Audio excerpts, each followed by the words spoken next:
Halo teman, assalamualaikum warahmatullahi wabarakatuh. Ketemu lagi dengan Krida Info yang kembali akan memberikan informasi tentu saja yang bermanfaat dan menarik buat Anda.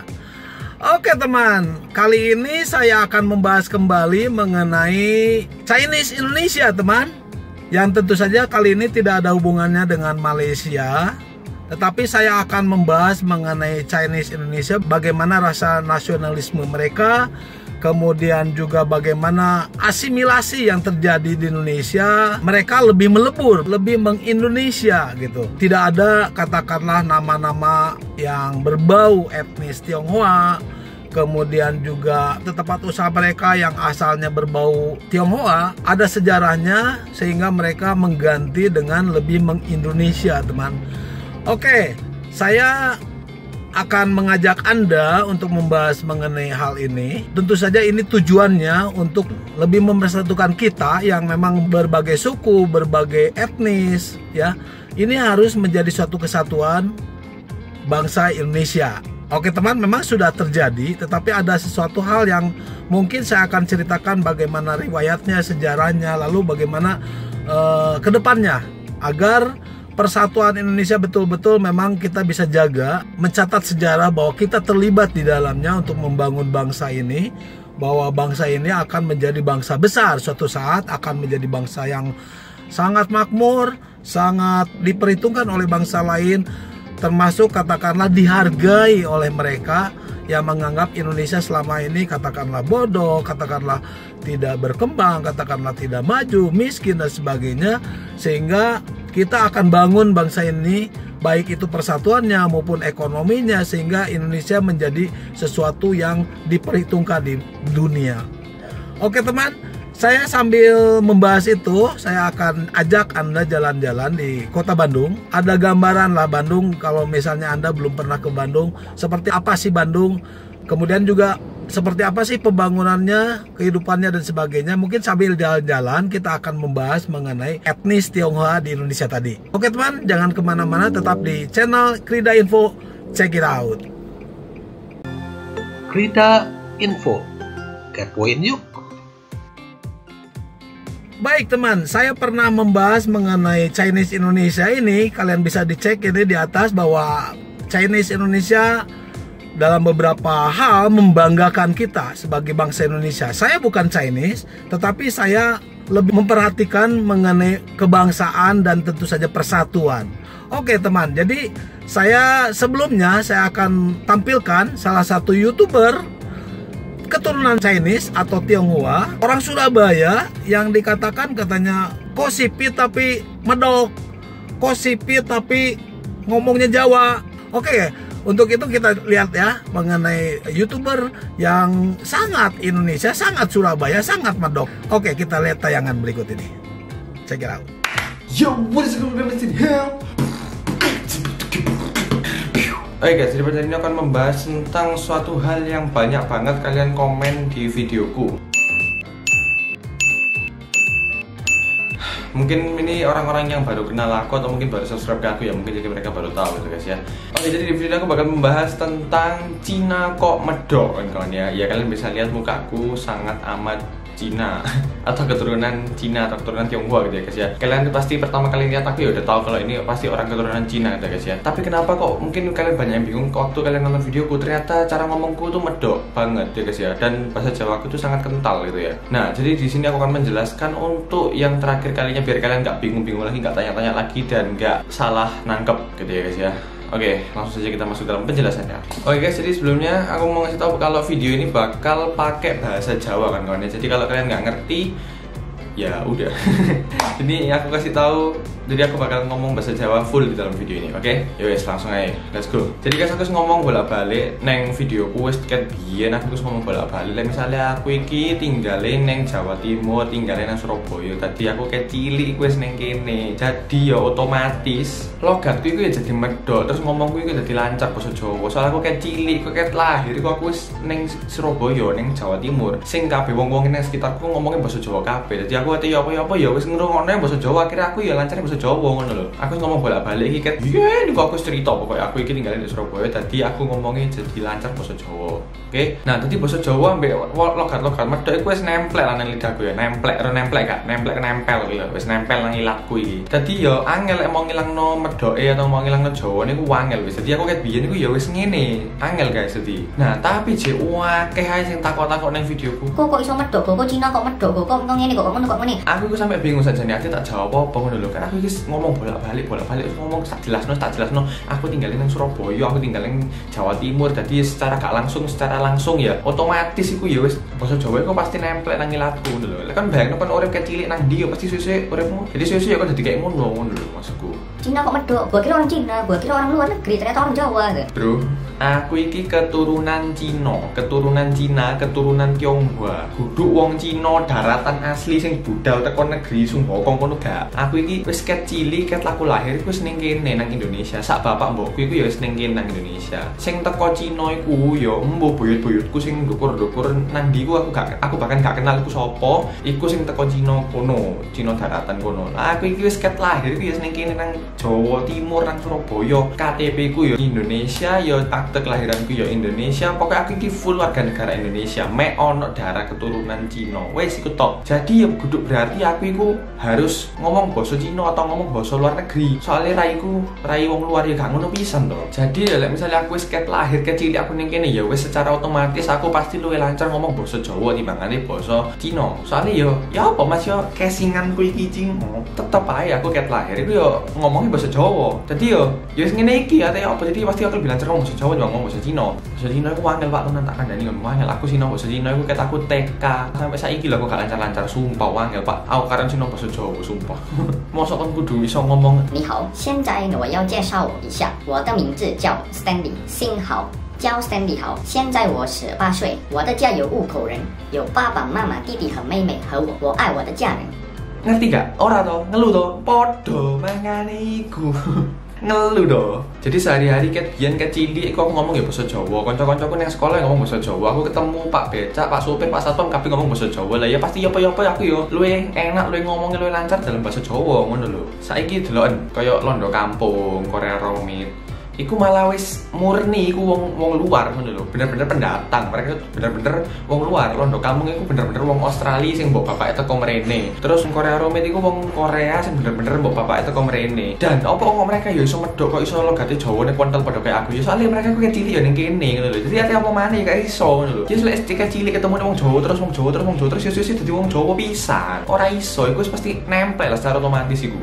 Lah kayak aku ngene, aku kecilik gombolane wong Jawa. Bendina ngomong basa Jawa. Ya dadi wong Jawa bisa. Ora iso kan delok kayak ngene lho aku ngomongku iso lancar kayak ngene ya apa ya saya kok cilik ngomong basa Jawa ati apa maneh. Wis intine ngono lah guys. Pokoknya aku iki kene iki mek ngasih tahu nang kalian kabeh wis untuk terakhir kaline. Yo lek aku iki kudu wong luar. Aku iki wong Jawa, wong Surabaya, wong Indonesia murni teko lahir. Mek atiku ilatku kabeh iki wis Indonesia soro ngono lho. Oke. Mek atiku ilatku kabeh iki wis Indonesia soro ngono lho. Oke teman, itulah salah satu gambaran seorang Stanley Hao di mana dia juga memang keturunan Tionghoa, Chinese Indonesia, yang mengatakan bahwa saya itu orang Jawa. Memang saya keturunan Tionghoa, keturunan Chinese, tetapi saya itu orang Jawa, saya itu orang Indonesia. Itulah suatu gambaran di mana asimilasi di Indonesia memang berhasil, walaupun awalnya memang ada sedikit pemaksaan, ada sedikit rasis mungkin karena merubah secara paksa identitas sebelumnya teman. Oke teman, kita lanjutkan lagi mengenai bagaimanakah riwayat dan sejarah mengenai penggantian nama-nama pribadi maupun nama-nama tokoh, nama-nama dan sebagainya, identitas diri, sehingga mereka betul-betul melebur dengan warga pribumi yang akhirnya membentuklah suatu bangsa Indonesia teman. Oke teman, jangan kemana-mana, saya akan membahasnya. Jangan kemana-mana, check it out. Masuk ke kota Bandung ya, keluar tolnya di sini. Oke teman, sambil kita bahas mengenai jalanan di Bandung, saya akan membahas mengenai Chinese Indonesia teman. Bagaimana seperti yang saya sampaikan pada video sebelumnya bahwa Chinese Indonesia itu sangat membanggakan kita karena mereka terutama dalam bahasa ya, menggunakan bahasa nasional, bahasa Indonesia yang berbeda dengan Malaysia yang masih menggunakan bahasa Tionghoa, bahasa sehari-harinya, bahasa Mandarin sebagai bahasa pergaulan mereka di Malaysia. Tetapi itu patut dipahami karena apa? Karena mereka populasinya hampir 40%, teman. Jadi patut dipahami mereka memang populasinya banyak sehingga bergaulnya pun dengan antar mereka sendiri, sehingga bahasa Tionghoa menjadi bahasa yang cukup lestari di Malaysia. Tetapi di Indonesia karena relatif sedikit secara persentase, hanya 3% dibanding 267 juta, berarti kurang lebih berapa juta itu. Nah, jadi populasi etnis Tionghoa di Indonesia itu adalah sekitar 3%. Oke teman, saya akan membahas mengenai awal mulanya terjadinya asimilasi, teman. Awal mulanya kenapa kok mereka lebih berbahasa Indonesia, satu itu. Keduanya, kenapa kok mereka namanya pun sampai diganti yang berbau Indonesia, teman. Karena apa? Karena tahun 1967 3% daripada etnis Tionghoa ternyata waktu itu, teman, menguasai 70% daripada ekonomi Indonesia. Bayangkan coba, 3% menguasai 70% daripada ekonomi Indonesia. Berarti yang pribuminya dengan 97% hanya menguasai 30%.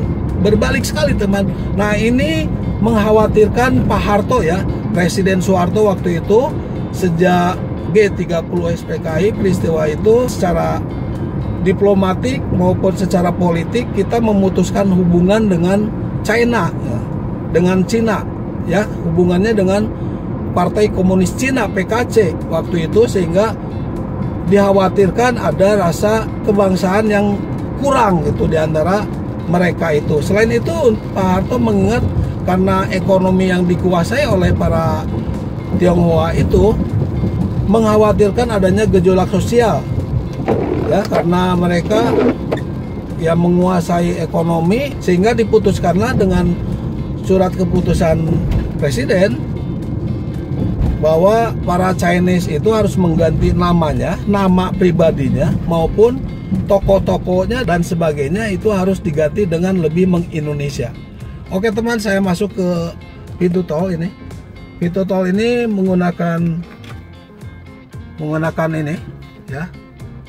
Jadi kita cukup ngetap aja ya, bagi mungkin kalau di Indonesia sih memang sudah berlaku cukup lama, udah sekian tahun. Jadi beda dengan waktu saya tahun 2018 ke Bangkok.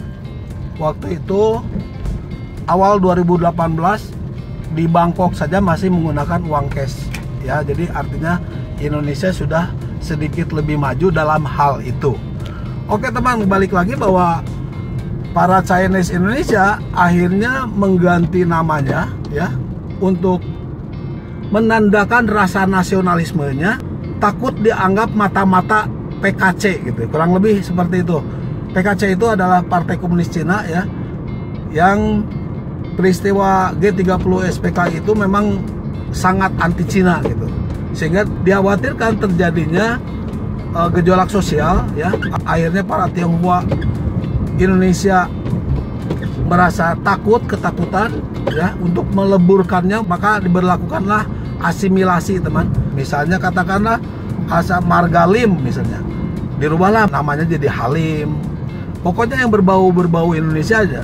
Nah, kemudian juga toko-toko mereka juga dirubah namanya ya menjadi lebih Indonesia gitu. Sampai sekarang masih ada sebetulnya yang tidak mengganti. Jadi penggantian nama itu sebetulnya tidak merupakan kewajiban. Dan kita tahu bahwa beberapa orang yang kita kenal, misalnya ada Tan Joo Hock, pemain bulu tangkis, kemudian ada Lim Swee King, pemain bulu tangkis juga, kemudian juga ada Kwee Kian Gi dan sebagainya, itu masih menggunakan nama-nama Chinese, teman. Jadi tidak jadi masalah, bukan merupakan paksaan bahwa harus merubah, tetapi adanya peristiwa G30 SPKI, kemudian pemutusan hubungan diplomatik antara Indonesia dengan China, mereka ada rasa takut dianggap mata-mata gitu, mata-mata PKC komunis. Makanya pada saat itu ya mereka mengganti dengan namanya yang menyamarkan nama sendiri, kemudian nama marganya kemudian dirubah menjadi nama ke Indonesia untuk menutup-nutupin itu gitu. Bukan lagi rasa takut dan sebagainya, memang karena sudah berasimilasi, sudah merasa Indonesia, jadi mereka bebas-bebas saja menggunakan namanya. Mereka tidak berpikir lagi untuk menggunakan nama berbau Chinese. Oke teman, kita masih berada di jalan tol. Ini jalan tol Purbalenyi teman. Kalau saya lurus ke sana itu ke Jakarta teman, melalui tol Cikampek dan sebagainya. Dari Jakarta sampai sini, sampai tempat ini adalah 124 km melalui jalan tol. Oke teman, saya akan keluar Padalarang ya. Jadi ini Kabupaten Bandung Barat. Saya keluar tol Padalarang Timur. Ya, masuknya kabupaten ini teman, Kabupaten Bandung Barat gitu ya. Jadi Bandung ini ada dikelilingi oleh beberapa daerah tingkat 2 teman. Kota Bandung ini di selatannya, selatan ke timur itu adalah Kabupaten Bandung. Ke baratnya yang pertama itu adalah Cimahi ya, kota Cimahi. Kemudian juga berbatasan juga dengan Kabupaten Bandung Barat. Kalau ke timurnya itu berbatasan dengan Kabupaten Sumedang. Oke, itu memang tidak ada pembayaran di sini, semuanya juga ya. Buat kalian yang di Kalimantan, yang di Sumatera tentu saja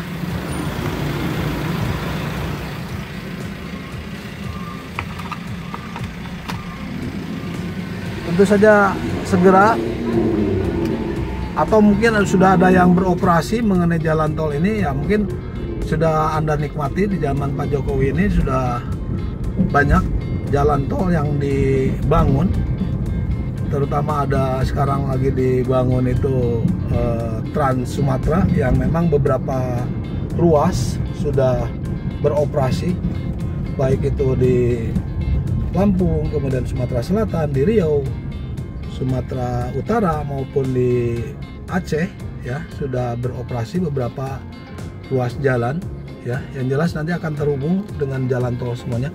Oke, jadi ini Bandung teman, dan ini masuk pada Kecamatan Padalarang, dan saya akan masuk ke namanya Kota Baru Parahyangan teman. Kota Baru Parahyangan ini adalah suatu kota mandiri teman, kota mandiri di mana kompleks perumahan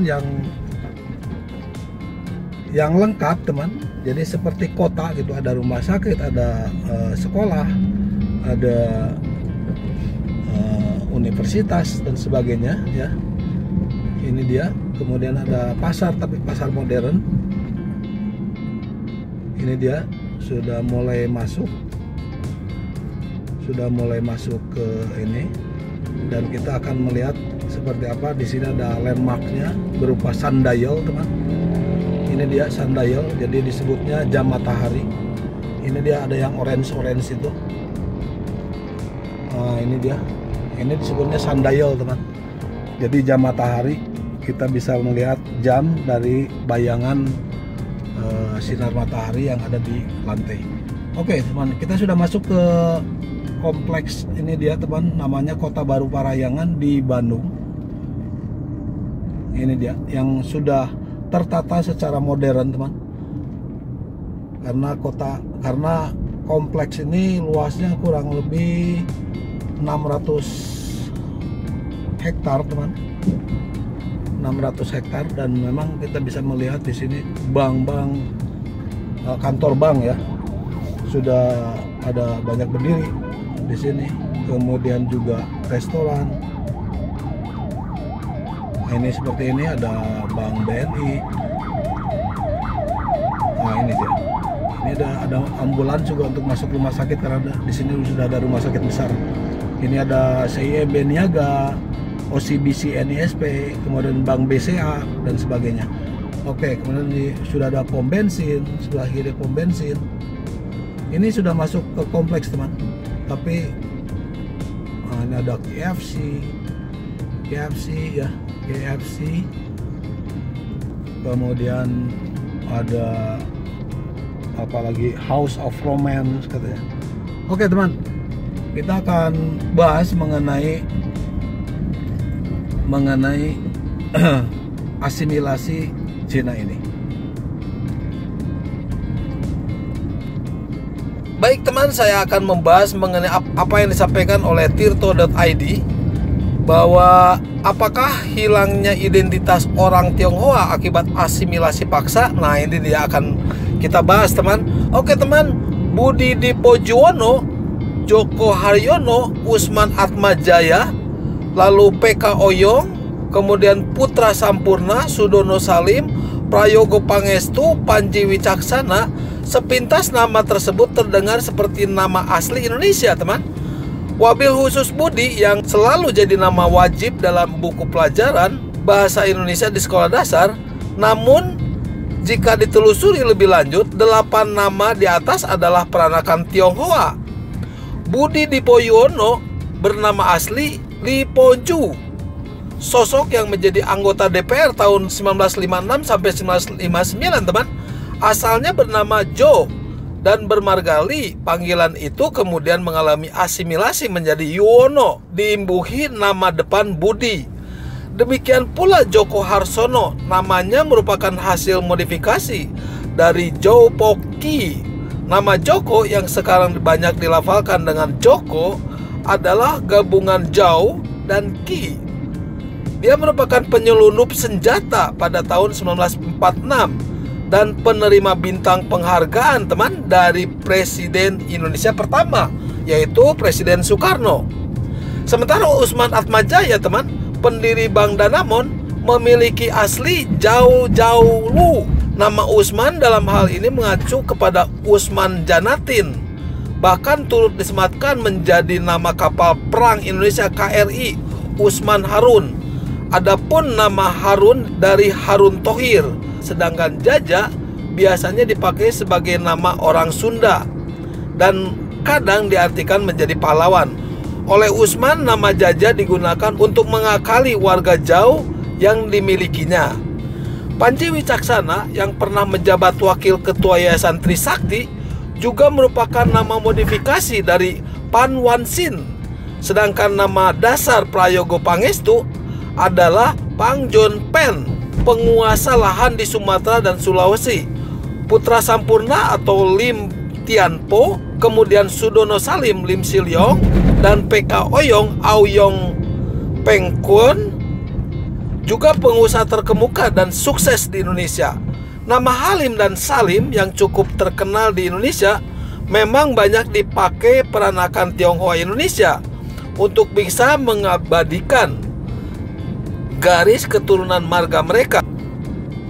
Dalam penelitian pola nama masyarakat keturunan Tionghoa tahun 2013 karya Suharyo dari Universitas Diponegoro, selain melibatkan nama Cina yang telah dipoles serupa nama Indonesia, ada beberapa hal lagi yang menjadi perhatian etnis Tionghoa.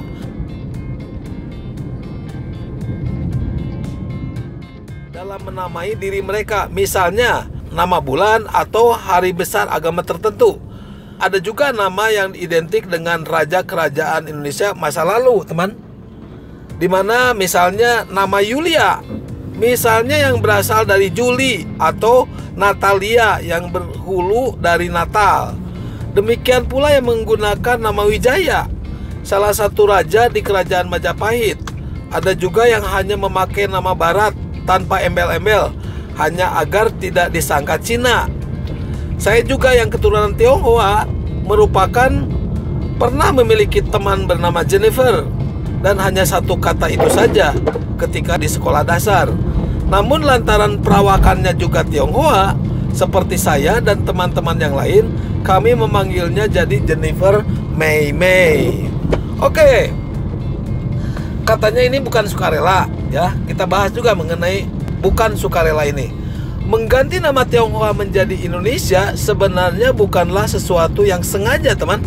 Dilakukan peranakan Tionghoa untuk mendapatkan pekerjaan atau membaur agar terkesan sebagai pribumi asli Indonesia.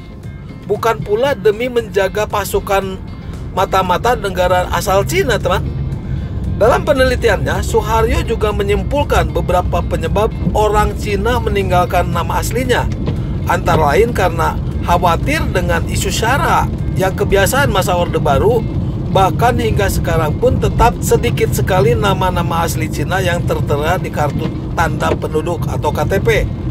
Kebiasaan Orde Baru ini merujuk pada tahun 1965. Mereka yang tak berganti nama cenderung dikaitkan dengan PKI atau komunis karena dianggap berafiliasi dengan Partai Komunis Cina atau PKC di Cina.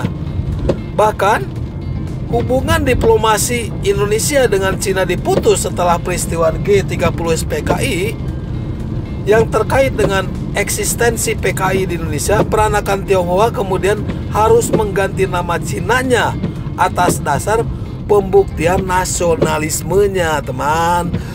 Untuk itu, hal ini diperkuat setelah Presiden Soeharto mengesahkan keputusan Presiden Republik Indonesia tahun 1967 nomor 240 tentang kebijaksanaan pokok yang menyangkut warga keturunan asing. Dalam aturan itu, warga negara keturunan asing diimbau agar mengganti nama mereka. Sejak itulah mulai muncul nama peranakan Tionghoa seperti misalnya Setiawijaya. Kata setia selain bermakna harapan tidak akan mengkhianati orang tua, bisa juga dipakai menangkal masalah nasionalisme, setia pada negara. Salah satu pola pikir orang Indonesia terhadap Cina ini diungkap oleh Albertus Budi Susanto melalui buku Membaca Postkolonialitas Indonesia tahun 2008. Menurut Susanto, orang Indonesia sebenarnya tak menolak kehadiran Cina di Indonesia, tapi menurut mereka bisa berbaur dengan baik. Pola pikir inilah yang kelak secara langsung atau tidak membenarkan tindakan rasialisme para pribumi ke masyarakat Tionghoa. Orang-orang Cina harus introspeksi, artinya merenungkan sikap mereka sendiri yang tidak bertoleransi. Tulis Budi soal salah satu pemikiran orang Indonesia terhadap kaum pendatang. Selain faktor keamanan, asimilasi nama ini memudahkan hidup anak cucu mereka di masa mendatang. Di buku Tionghoa dalam Cengkraman SBKRI tahun 2008, karangan Wahyu Effendi dan kawan-kawan, diceritakan bagaimana Roni, seorang warga Tionghoa, kesulitan mengurus surat pernikahannya karena ibunya pernah punya nama Cina. Dia harus menunjukkan surat bukti kewarganegaraan Republik Indonesia untuk bisa mengurus perkara akte kelahiran, perkawinan, dan kematian. Aturan ini sebenarnya sudah dihapuskan pada tahun 2006. Hanya saja tidak semua petugas administrasi mematuhi itu. Petugas tetap ngotot meminta bukti kewarganegaraan ibunya yang bernama Minarsi, yang sebelumnya bernama Sinmo. Roni yang berargumen bahwa SKBRI tak lagi dibutuhkan mengurus surat nikah malah digertak oleh petugas. Dengar dari mana itu? Yang ngomong itu Presiden Indonesia atau Presiden RRC? Catat Wahyu berdasarkan laporan Kompas. Oke teman, saya akan masuk ke salah satu kompleks atau klaster di Kota Baru Parahyangan. Ini dia Ratnasasi. Oke, dijaga oleh security. Ya, mari Pak. Oke, ya security. Oke teman, ini dia salah satu klaster di Kota Baru Parahyangan.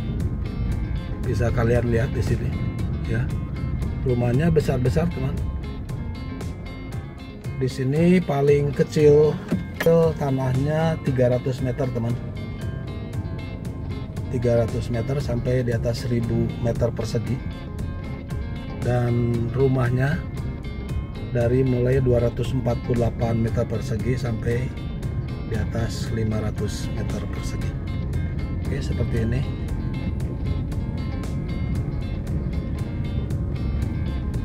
Ya, tetangga-tetangga saya ini banyak sekali teman Chinese.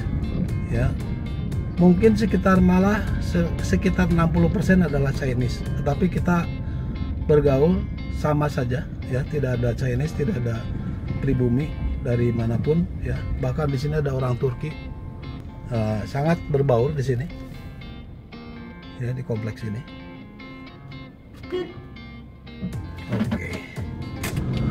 Oke teman, demikianlah informasi dari Krida Info untuk kali ini. Mudah-mudahan informasinya bermanfaat buat Anda. Terima kasih teman.